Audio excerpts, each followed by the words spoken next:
Minority Report was released in 2002 and was directed by Steven Spielberg. The plot concerns a future where psychics have the ability to predict murders and police are able to apprehend the alleged culprits before any crime takes place. Tom Cruise plays one of these cops named John Anderton, who is accused of a future crime, and he has to go clear his name before he kills somebody. The film features many sci-fi semantics and syntax, familiar elements like being set in the future and genetic experiments in these white, shiny labs, all kinds of advanced technologies, robots, AI. The specific syntax that it employs would include, like in those technology, the particular gizmos being, this facial retinal recognition technology, self-driving cars, jetpacks, sonic weapons, spider robots, all of these things that offer a unique spin on these familiar elements. It's certainly a dystopian film in that the pre-crime cops eliminate murder, but at the expense of increased surveillance and violation of civil liberties. So even though the film is very bright and clean and appears to be a utopia without murder, we see that there is a dark price to pay for that. And that brings us to the metaphors and allegories and ideology of the film. The precogs and pre-crime in general kind of stands in for American mass surveillance systems.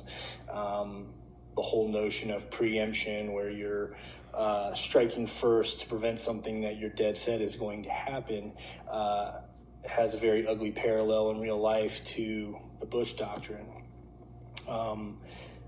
This allegorical reading of it is that basically the cost of this murder-free world is the sacrifice of our freedom and privacy, and basically giving ourselves up to the surveillance state.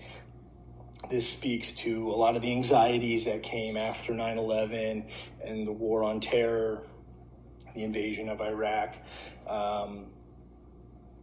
This ideology, it's somewhat mixed in the film because we are seeing murders being prevented. This clip that you can click on here, this murder probably is going to take place as it was predicted. This woman is going to get killed, and Tom Cruise does save her life. So there is a benefit to that, obviously. But at what cost? And what values are we willing to sacrifice for that sense of safety? And it's very mixed there. I don't think the film tries to push you one way or another on that. You can kind of interpret it yourself. Although I definitely think it leans more towards the cautionary tale side, where we have to really reflect on what values we want to give up in the name of state safety.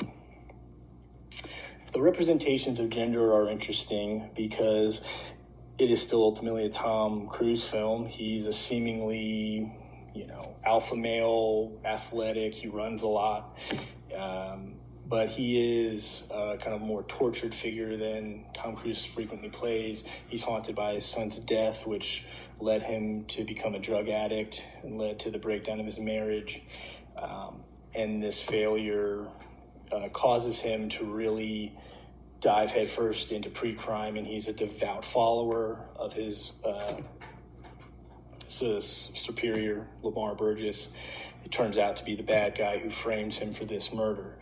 Anderton is repeatedly shown to be a bit of a fool, like he fails a lot, and it's up to women in the story to actually offer the clarity to him.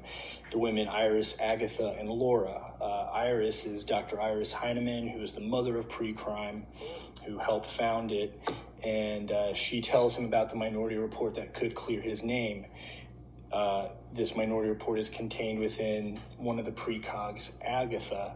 She helps him escape from the cops and then informs him that he does not actually have a Minority Report. But he still has a choice. He can still change his future. And then it's up to his wife, or his ex-wife, Laura, to break him out of prison after he's arrested. And she's really the one who unravels the whole conspiracy. Anderton never really suspects his boss until Laura kind of figures it out, and she really saves the day. But despite this, the film never really openly challenges Anderton as the protagonist, even though the women kind of do all the work. And in the end, his dominant male status is restored when he reunites with Laura, and it turns out to be pregnant, which brings us to the representation of sexuality. Sex hangs over the film throughout. Like in that opening scene, he's interrupting a crime of passion, which are essentially the only murders left for pre-crime to prevent. People don't premeditatedly murder people anymore. But he interrupts it. The husband interrupts the affair, and then Anderton interrupts the crime of passion. And that motif of sex interrupted is repeated throughout. We see spider bots interrupt a couple having sex in order to scan their eyes. And there's a cyber parlor where people get to indulge in fantasies in a virtual setting. This is also interrupted. So sex is throughout the film defined in paranoid, anxious terms until the very end when Anderton and Laura reunite and sex is kind of restored to the conservative traditional purpose of procreation, excuse me. Representations of race are interesting in this film because it's not really ever mentioned at all. We have the token black character, Jad, who's one of Tom Cruise's co-workers. But other than that, the only black people you see are kind of in the background, not a lot of dialogue and not really any effect on the plot. And I feel like this is an example of the structured absence of blackness that Nama speaks about, where we have this kind of pristine future where there's a void there. There are no black people, which seems to implicitly have led to this utopian vision of the future. And this whiteness, this overwhelming whiteness, is amplified by Janusz Kaminski's cinematography, which is extremely white and glaring and kind of blown out backlighting, where everything just kind of glows. Everything has this kind of white glow that is unsettling in a lot of ways, because it just sort of reinforces how white this future is. And it's linked, this film's aesthetic is linked with the surveillance technology that dominates the narrative. Representations of class are throughout the film because of the hyper-consumerism you see in the non-stop advertising. He can't escape because corporations are so omnipresent and they directly advertise to customers by scanning their retinas that there is no hiding. If your eyes are open, you're going to be identified and tracked. Pre-crime can use this technology to track suspects. The only place Anderton can escape from is in the Sprawl, which is a lower class slum. It's linked with the drug Neuroin. We find out that Anderton is a drug addict, and this is where he goes to buy drugs. This is also where he goes to hide out. It's interesting is that the precogs are the direct result of Neuroin addicts. So the children of Neuroin addicts, if they survive, they grow up to be these precogs. So the ruling class, identified by like Lamar Burgess and Iris Heineman, are able to take over these children and manipulate them for their purposes that creates this nice, clean, safe utopia. But what is it safe for, really? They're safe for upper class consumption. The world that we see here is essentially just one big mall just trying to sell you stuff. The precogs themselves live in this very miserable, kind of slave-like existence. They are stuck in this kind of pool, hooked up to machines that record their visions. They're deified, like throughout characters refer to them as godlike. They're a next step up in human evolution, but they're also to be pitied. And this is an example of transhumanism, where it's sort of accidental. They're an accidental result of genetic mutation, but they're then augmented by technology to create something greater than humanity as we now know it. Other examples of technology in the film, or like I mentioned, would be like the spider bots and the self-driving cars and the advertisements.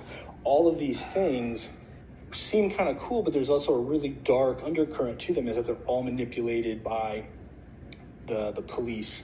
Anderton escapes in a self-driving car, but that can be kind of controlled by the authorities, and he's stopped, and he has to the car locks down.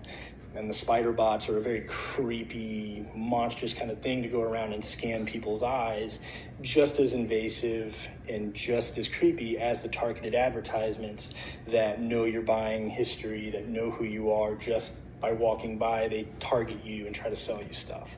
So its whole thing is this world where the humans are there to be sold to or to be somehow commodified. And the transhumans, the ones that are greater than us, though, are prisoners that exist just there to serve us. The impact in the canon, in the sci-fi canon, I think it's underrated. I don't think it gets the credit it deserves today, even though it was a pretty big hit when it came out. And you see some influence on films that came out shortly after, like I, Robot has a similar aesthetic. But it was, a few years before Marvel really took over, and then that ended up dominating the scene in sci-fi blockbusters. But you even see some similarities to Tony Stark, I think, namely with the gesture-based technology. The scene I played before where he's waving his hands around on the screen, we see that numerous times in Iron Man and Avengers films. But I don't think it's a reference to Minority Report. It's just that the world is sort of caught up to the world presented in Minority Report. But I think it's a shame. I think it deserves to have a higher place in the canon. I think, compared to another Philip K. Dick adaptation, it's more narratively coherent than Blade Runner, if not as visually distinctive. But the main thing I think it's remembered for is the way it kind of predicted certain technologies and the way it really spoke to the era in terms of technology and surveillance challenging civil liberties. And it really kind of represented the whole idea of predictive policing. We don't have these psychic mutants, but there are data and artificial intelligence programs that predict the location of potential crimes, which leads to an increased police presence, and it is somewhat of a self-fulfilling prophecy that you kind of put more police there and it kind of leads to more crime. And there's a lot of implicit bias in that, racial bias. So I think the film was very much ahead of its time in predicting the ugly cost of an increased police force like this.